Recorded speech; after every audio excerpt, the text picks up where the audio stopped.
Bismillah. Assalamualaikum warahmatullahi wabarakatuh.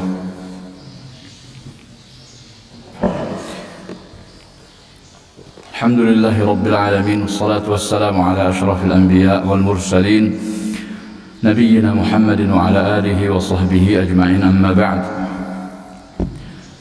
Segala puji dan syukur kita panjatkan kehadirat Allah Subhanahu wa taala.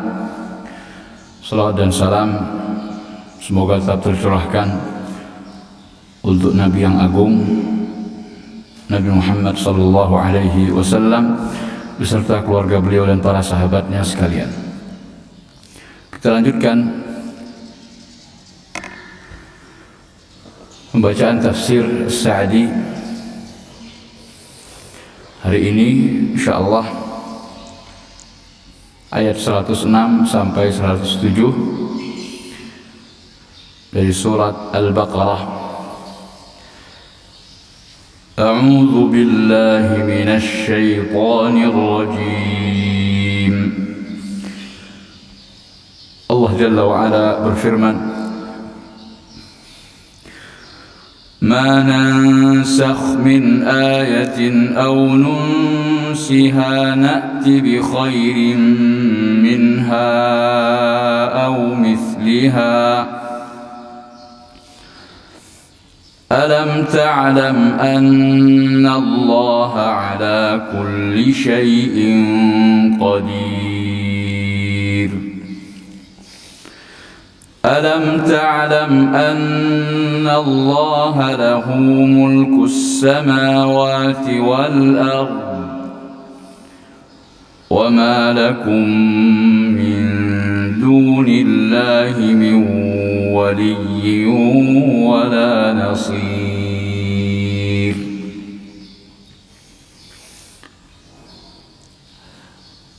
Tidaklah kami menghapus sebuah ayat atau melupakannya,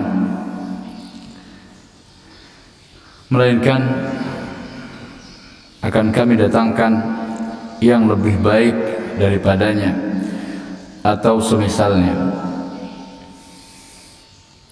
Tidakkah engkau mengetahui bahwa Allah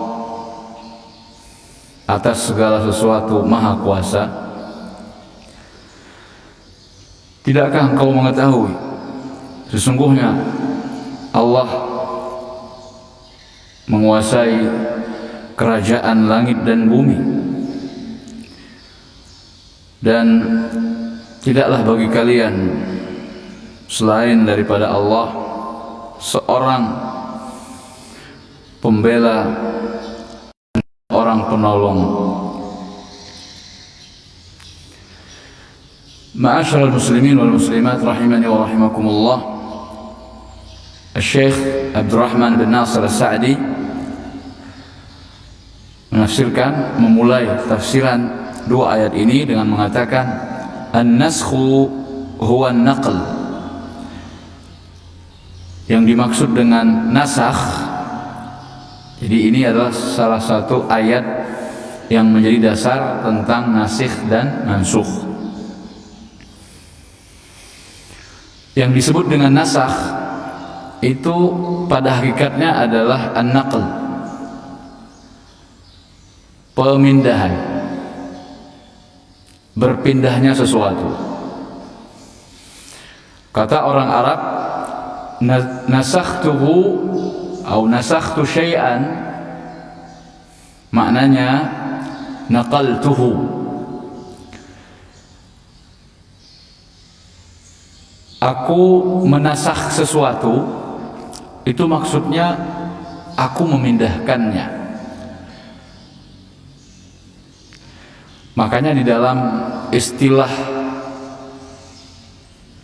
komputerisasi, di komputer itu, di beberapa aplikasi seperti Office dan sebagainya,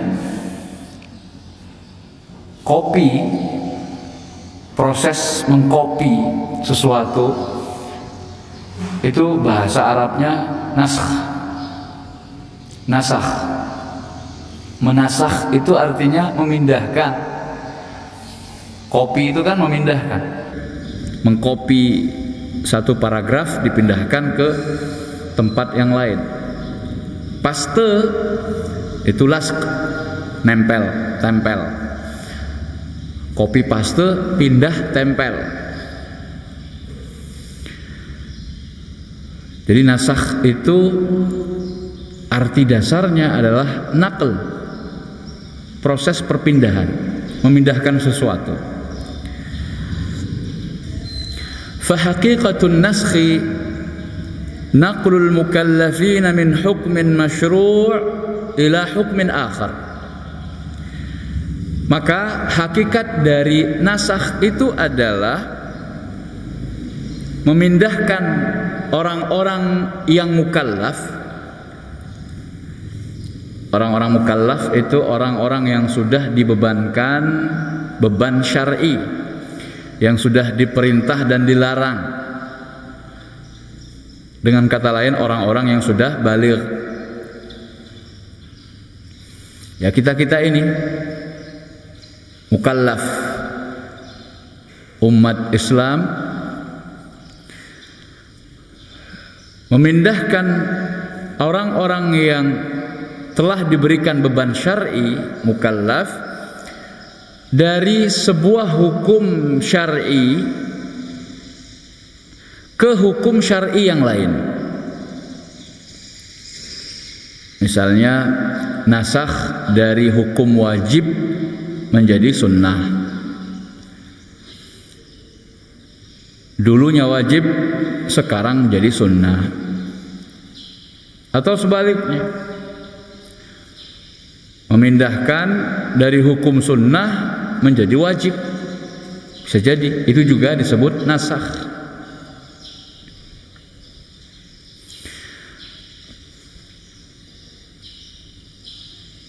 Au ila isqatih,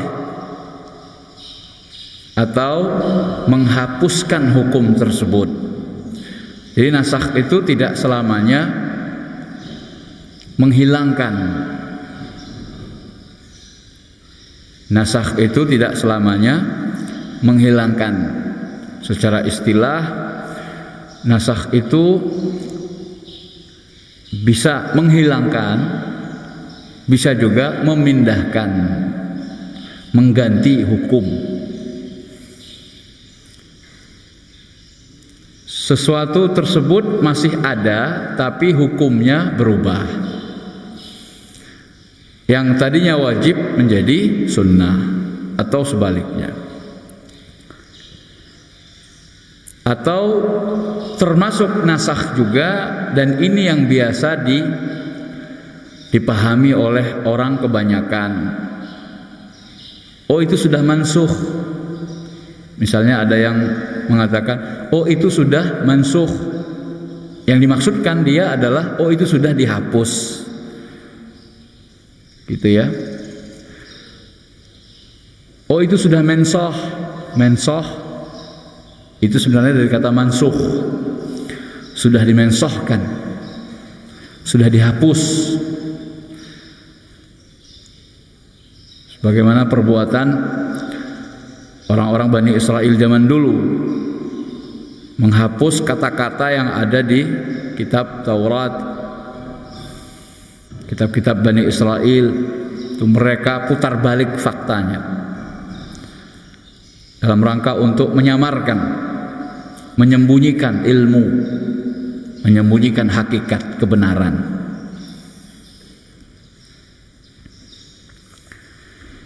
Wa kana al-yahudu yunkiruna an-nasakh.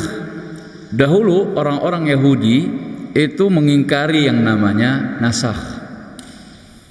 Mereka tidak mengakui adanya penghapusan dari Allah Subhanahu wa taala terhadap hukum sesuatu. Menurut orang-orang Yahudi, kalau memang sudah ditetapkan demikian, ya sudah, akan seterusnya seperti itu. Seperti contoh apa kasus? Kalau dari pertama, kalian wahai orang Islam, ketika sholat menghadap ke arah Baitul Maqdis sama seperti kami, kata orang-orang Yahudi,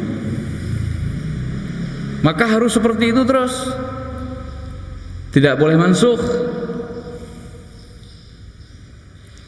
Maka ketika turun ayat yang memerintahkan kepada Nabi SAW dan kaum mukminin untuk memindahkan arah kiblat dari Baitul Maqdis ke Baitullah, Ka'bah Al-Musyarrafah, orang Yahudi semakin keras penentangannya, semakin kuat pengingkaran yang mereka lakukan. Lawang Nabi SAW sudah menghadap ke arah Baitul Maqdis karena memang perintah Allah. Ya, dari sejak pertama di Mekah ketika sudah turun perintah salat di Mekah, ya, yang lebih tepat, sampai 1,5 tahun. 1,5 tahun Nabi sudah hijrah ke Madinah, masih diperintah untuk menghadap Baitul Maqdis. Kalau pada saat di Mekah Nabi SAW ketika diperintahkan untuk menghadap Baitul Maqdis, beliau juga masih tetap bisa menghadap Ka'bah. Ya, dengan cara bagaimana?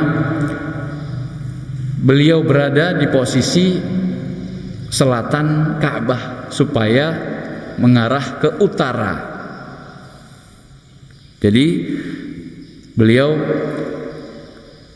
berada di posisi dekat pintu Ka'bah karena itu adalah posisi selatan, sehingga beliau tetap melaksanakan perintah Allah untuk menghadap ke arah Baitul Maqdis ketika di Mekah. Masih fase Mekah, ya, belum hijrah. Dan sekaligus menghadap ke kiblat yang beliau sukai. Jadi orang-orang mukminin dulu di masa Nabi SAW itu sangat menginginkan agar dipindahkan arah kiblat mereka ke rumah Allah yang di Mekah itu. Tapi ketika mereka pindah ke Madinah, mereka sudah tidak bisa lagi menghadap Ka'bah karena posisi Madinah di sebelah utaranya Makkah. Nah, pada saat itu ketika mereka di Madinah 1,5 tahun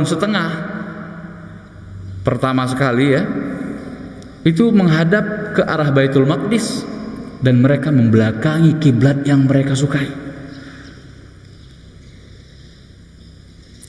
Oleh karena itu Rasulullah SAW selalu menghadap dan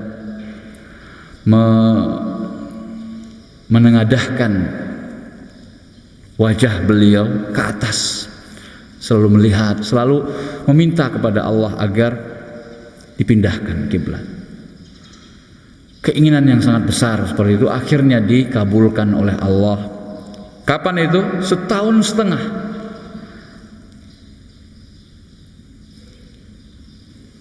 Di sekitar tahun kedua Hijriyah, sebelum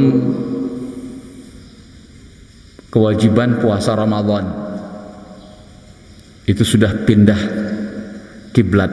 Kita kaum muslimin sudah pindah kiblat. Nah, itu semakin menjadi-jadi orang Yahudi tidak menerima Islam.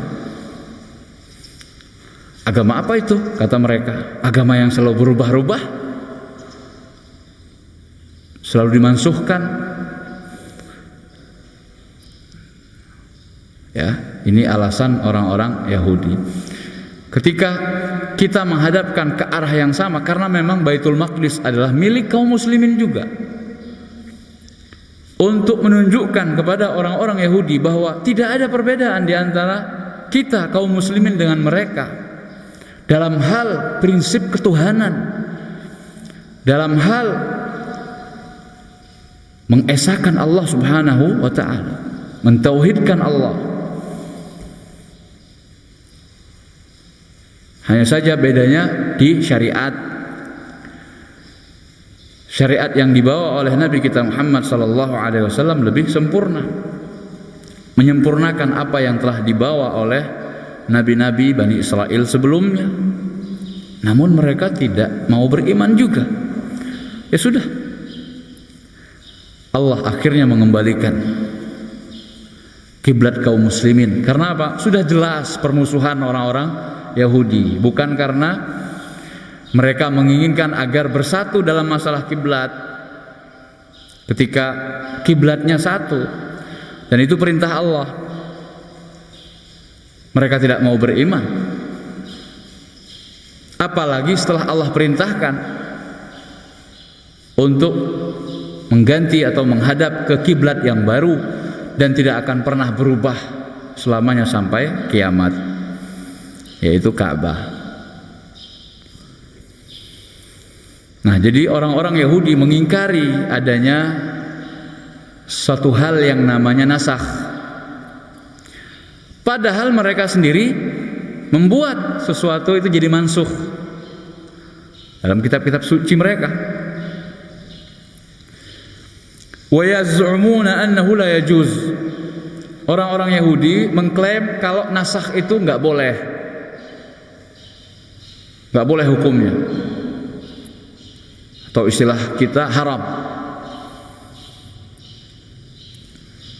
Wa huwa madhkurun indahum fit Taurah, dan mengenai hal itu disebutkan di dalam kitab suci mereka Taurah. Enggak boleh menasakh sesuatu. Maka maksudnya tidak boleh merubah sesuatu kecuali atas izin Allah. Kalau Allah yang merubah, kenapa tidak? Sebagaimana Allah yang menetapkan kiblat pertama kaum muslimin Masjidil Aqsa, kemudian Allah pindahkan ke Masjidil Haram.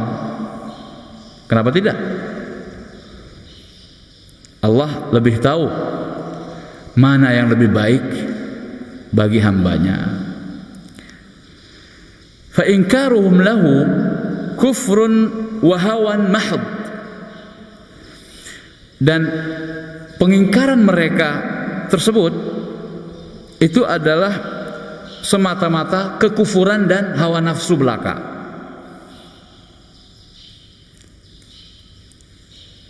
Jadi kalau mereka boleh menasakh, sedangkan di agamanya Muhammad sallallahu alaihi wasallam kata mereka tidak boleh. Yang buat aturan siapa? Allah atau manusia? Dalam masalah agama, Allah lah yang membuat aturan dan kita mengikuti aturan tersebut.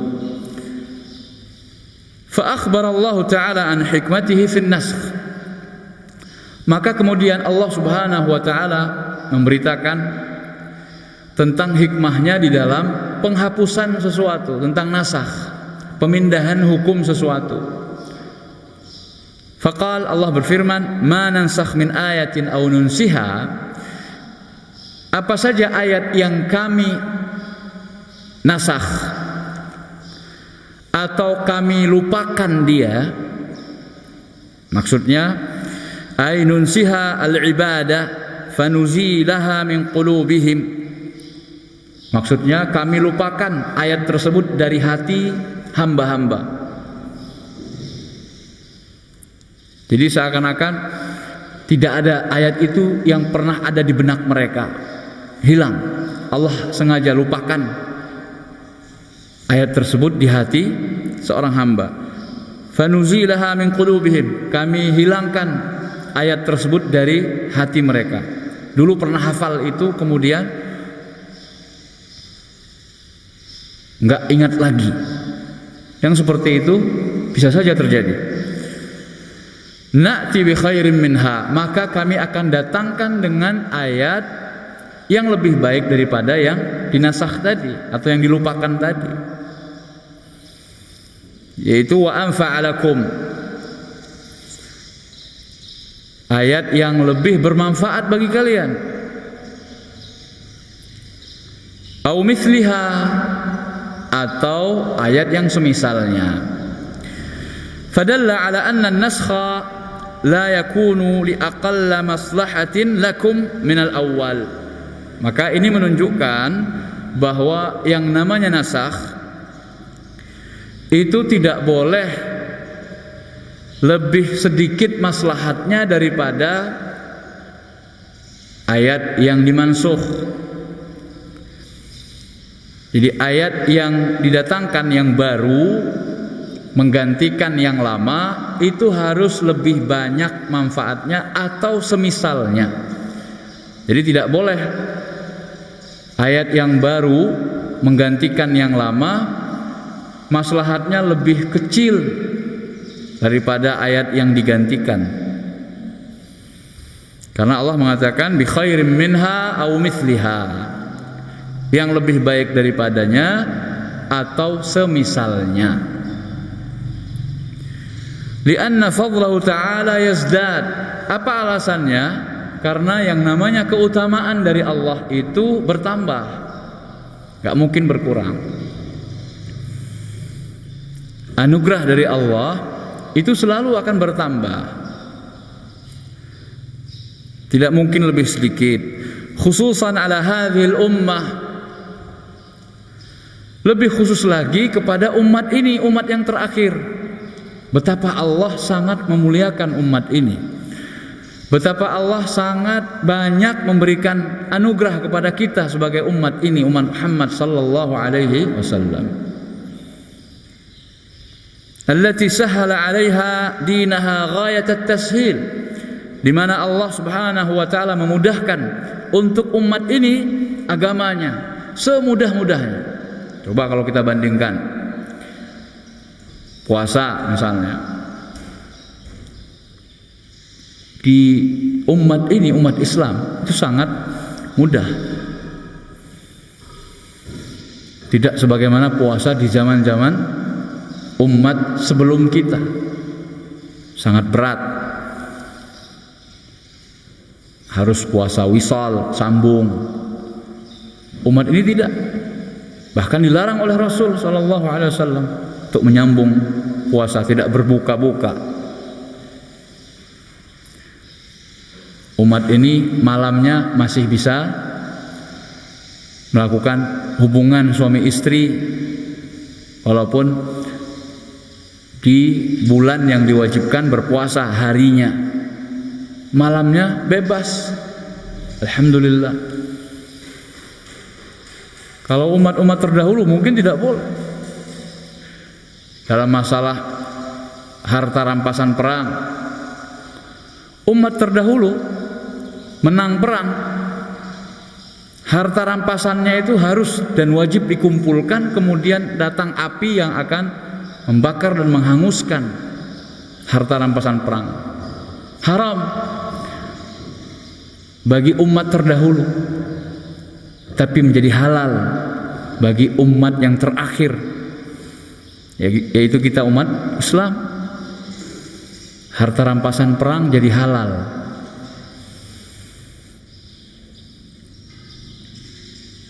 Apalagi? Dan masih banyak lagi kalau kita bandingkan. Dulu kalau bertaubat di zaman Nabi Musa,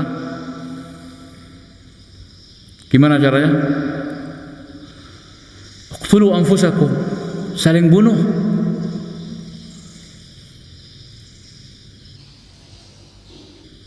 Berat. Makanya anugerah dan keutamaan yang Allah berikan untuk kita itu sangat-sangat banyak. Allah sangat merahmati umat yang terakhir ini. Wa akhbara anna man qadaha fi an-naskhi qadaha fi mulkihi wa qudratihi. Dan Allah mengabarkan, memberitahukan bahwa barang siapa yang mencela permasalahan nasakh, mengingkari, tidak terima adanya nasakh dalam syariat, qadaha fi mulkihi wa qudratihi, maka itu sama halnya dengan mencela kekuasaan Allah dan kemahakuasaan Allah. Mencela kerajaan Allah dan kekuasaan Allah Subhanahu wa taala. Faqal, oleh karenanya Allah berfirman, alam ta'lam anna Allah ala kulli syai'in qadir. Tidakkah engkau mengetahui bahwasanya Allah terhadap segala sesuatu itu maha kuasa, termasuk dalam masalah nasakh.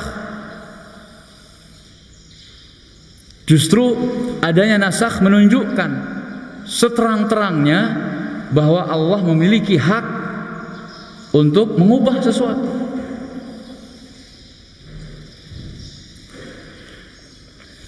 Nah, ayat ini diturunkan atau disampaikan lebih awal untuk kasus yang akan datang, yaitu kasus perpindahan kiblat kaum muslimin. Bukankah engkau mengetahui bahwasanya Allah terhadap segala sesuatu maha kuasa? Alam ta'lam anna Allah lahu mulkus samawati wal ard? Tidakkah engkau mengetahui sesungguhnya Allah baginya kerajaan langit dan bumi? Dia penguasa langit dan bumi. Fa idza kana malikan lakum, jika dia adalah penguasa kalian, mutasarrifan fikum tasarrufal malikil barrir rahim fi aqdarihi wa awamirihi wa nawahihi,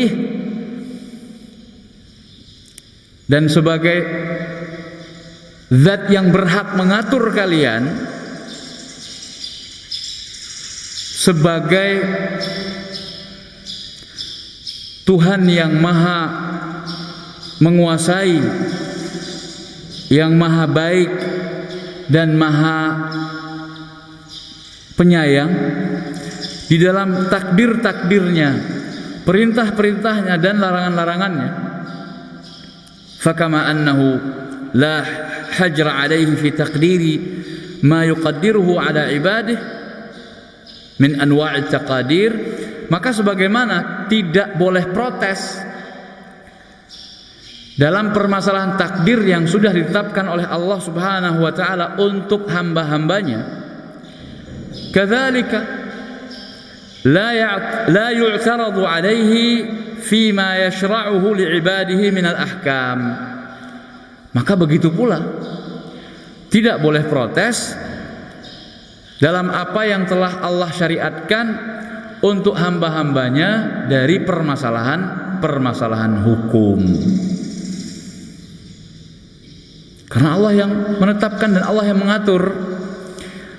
Sekarang ini hukumnya wajib, kemudian mau sebentar ataupun lama berubah menjadi wajib, tadi wajib berubah menjadi sunnah. Contohnya apa? Puasa Asyura. Puasa Asyura sebelum turun perintah wajibnya puasa Ramadan, kaum muslimin punya satu hari puasa yang hukumnya wajib di awal Islam, yaitu puasa Asyura tanggal 10 Muharram. Karena pertama sekali Nabi datang, kok orang-orang Yahudi berpuasa hari itu? Maka Nabi SAW mengatakan, kami lebih berhak terhadap Musa daripada kalian. Akhirnya beliau berpuasa dan memerintahkan para sahabatnya untuk berpuasa. Dan pada saat itu hukumnya wajib.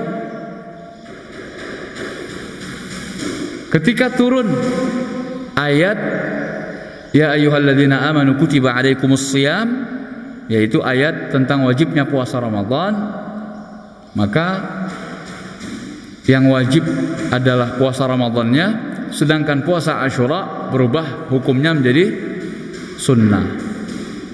Nah, ini dari wajib jadi sunnah.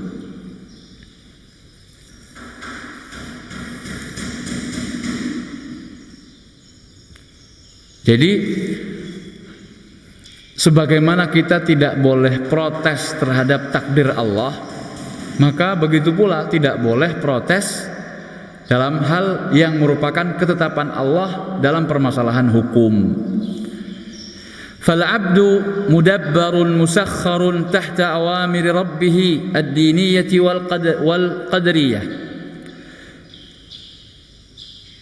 Seorang hamba itu statusnya adalah mudabbar musakhar, diatur tunduk terhadap perintah Tuhannya, baik bersifat agama diniyah maupun bersifat qadariyah, takdir. Fama lahu wal i'tirad, bagaimana bisa dia protes? Seorang hamba itu tunduk dan memang harus patuh mengikuti aturan dan perintah Allah Subhanahu wa taala. Wa huwa aidan walla ibadahu wa huwa aidan waliyyu ibadihi wa nasiruhum. Dan dia Allah itu juga adalah wali hamba-hambanya, pembela hamba-hambanya dan penolong mereka. Waliyyu ibadihi wa nasiruhum. Fayatawallahum fi tahsil manafi'ihim. Maka Allah yang menjadi wali, wakil mereka untuk mereka dapatkan kemanfaatan bagi mereka. Jadi Allah lah yang membuat kita itu bisa mendapatkan manfaat. Wa yansuruhum fi daf'i madarrihim, dan Allah menolong mereka hamba-hambanya dalam hal mencegah kemudaratan. Jadi yang mendatangkan manfaat itu Allah, dan juga yang mencegah kemudaratan juga Allah Subhanahu wa taala. Famin wilayatihi lahum, dan termasuk pembelaan Allah terhadap mereka hamba-hambanya, an yashra'a lahum minal ahkam ma taqtadhihi hikmatuhu wa rahmatuhu bihim. Jadi termasuk pembelaan dan pertolongan Allah untuk hamba-hambanya adalah Allah syariatkan bagi mereka hukum-hukum yang sesuai dengan hikmah Allah Subhanahu wa taala dan selaras dengan rahmatnya Allah kepada hamba-hambanya. Jadi Allah sesuaikan hukum-hukum syariat itu dengan kemampuan dan kemaslahatan hamba, disesuaikan. Makanya sholat, dulu kan sholat sampai berapa puluh waktu. Yang kata Nabi Musa ketika peristiwa Isra dan Mi'raj, hamba atau kaumku Bani Israel nggak sanggup sebanyak itu, minta pengurangan dari Allah Subhanahu wa taala. Balik lagi Nabi sampai akhirnya 5. Itu pun kata Nabi Musa, beliau khawatir umat Islam atau umatnya Nabi Muhammad SAW tidak mampu. Nabi Musa menyarankan dan mengusulkan untuk minta pengurangan lagi, tapi Nabi kita Muhammad SAW malu. Sudah berapa kali, berulang kali naik turun terus menghadap Allah untuk meminta keringanan. Akhirnya 5 inilah yang menjadi oleh-oleh Isra dan Mi'raj.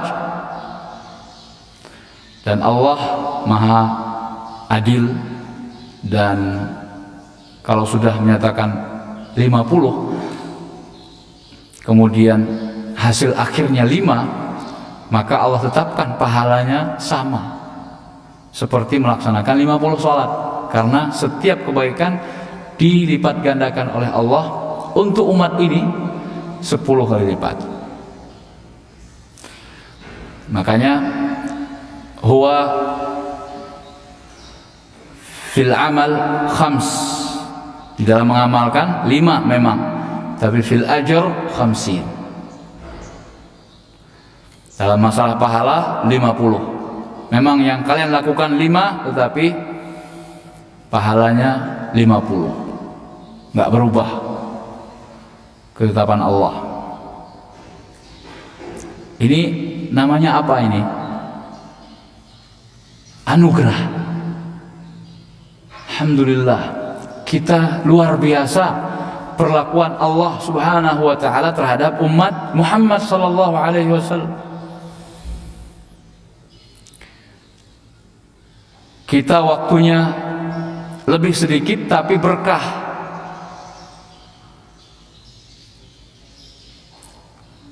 Mereka umat-umat sebelum kita beramal luar biasa,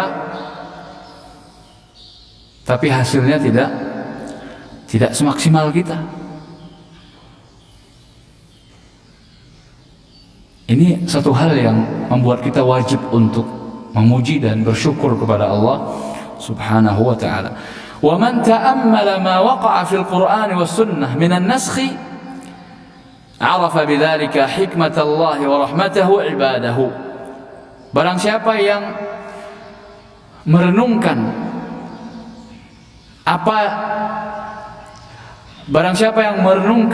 nasakh yang terdapat di dalam Al-Quran dan Sunnah, maka dia akan mengetahui tentang hikmah Allah yang besar dan rahmatnya yang maha luas terhadap hamba-hambanya.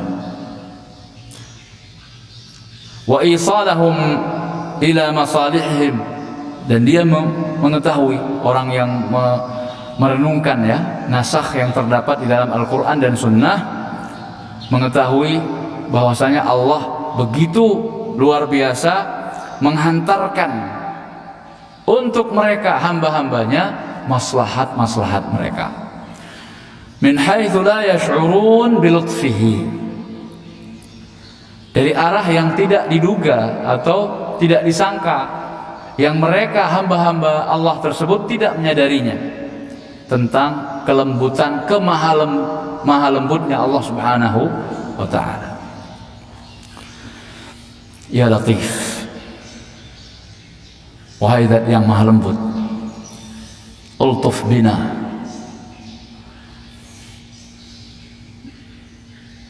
tambahkanlah kelembutanmu ya Allah pada kami.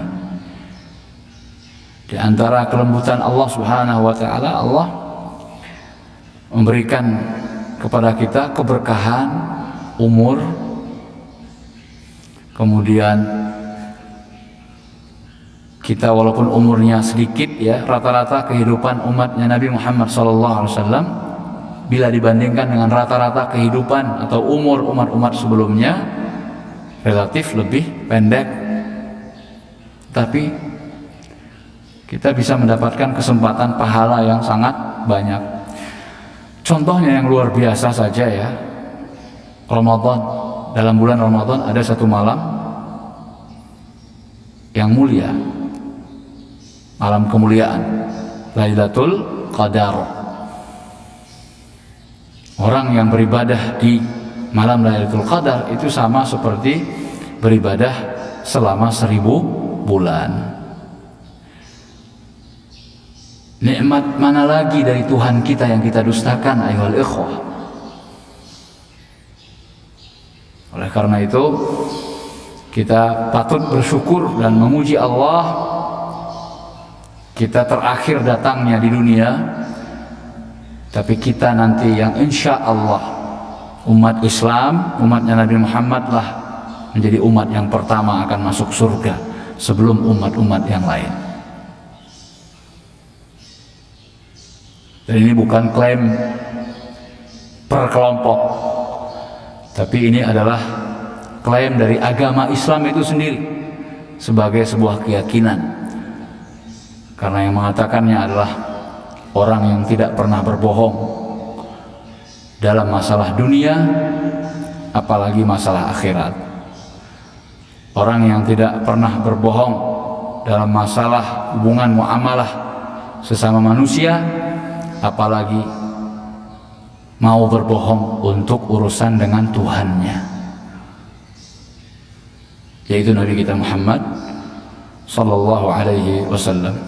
Hadza wa sallu ala nabiyikum nabiyil karim nabiyil ummah Muhammadin sallallahu alaihi wasallam. Wa akhiru da'wana alhamdulillahi rabbil alamin. Kita tutup dengan membaca doa kafaratul majlis. Subhanakallahumma wa bihamdik asyhadu an la ilaha illa ant astaghfiruka wa atubu ilaik. Assalamualaikum warahmatullahi wabarakatuh.